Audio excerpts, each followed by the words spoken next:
আসসালামু আলাইকুম। সবার জন্য দোয়া করি মহান আল্লাহ তাআলার কাছে, মহান আল্লাহ তাআলা যেন দুনিয়ার সকলকেই ভালো রাখে। আমরা সবকিছুতেই হতাশ হয়ে যাই, তবে আমরা কোনো সময় মহান আল্লাহ তাআলার প্রতি ভরসা রাখতে চাই না এবং কি ধৈর্য ধারণ করতে চাই না। ধৈর্য এমন একটা জিনিস, মহান আল্লাহ তাআলা কার সহকারী হন এবং কি কাকে সাহায্য করেন, যে আল্লাহর বান্দা সবসময় মহান আল্লাহ তাআলার উপরে ভরসা রাখেন এবং কি ধৈর্য ধারণ করেন। তাই আমরা সবসময় নিজেকে ব্যস্ত না রেখে মহান আল্লাহ তাআলার প্রতি ভরসা রাখবো এবং কি নিজে একটু ধৈর্য ধরবো। ধৈর্য এমন একটা জিনিস যে ধৈর্যর প্রতিফল অনেক বড় হয় এবং কি অনেক ভালো হয়।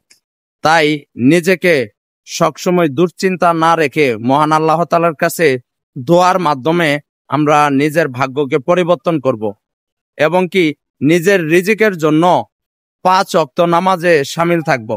কেননা হযরত মুহাম্মদ সাল্লাল্লাহু আলাইহি সাল্লাম বলেছেন যে নামাজের মাধ্যমেই আমাদেরকে রিজিকের ফয়সালা করা হয়। তাহলে ইনশাআল্লাহ আমরা সবসময় 5 ওয়াক্ত নামাজের মাধ্যমেই নিজের রিজিককে বৃদ্ধি করার চেষ্টা করব।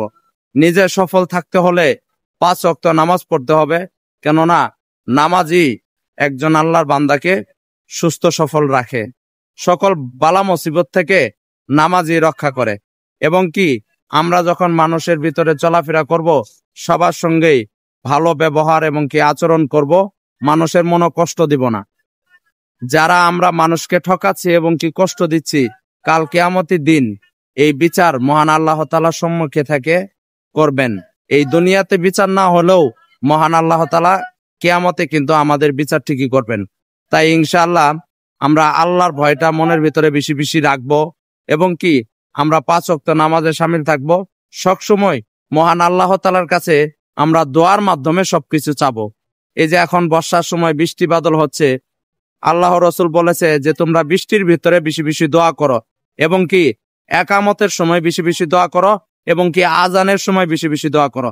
তাই ইনশাআল্লাহ আমরা সবসময় মহান আল্লাহ তাআলার কাছে দোয়া করব যেন মহান আল্লাহ তাআলা আমাদেরকে সবসময় সুস্থ বা সফল রাখেন এবং কি আমাদের ভাগ্যকে পরিবর্তন করে দেন, যেটা আমাদের জন্য ভালো হয় সেটাই যেন মহান আল্লাহ তাআলা করেন।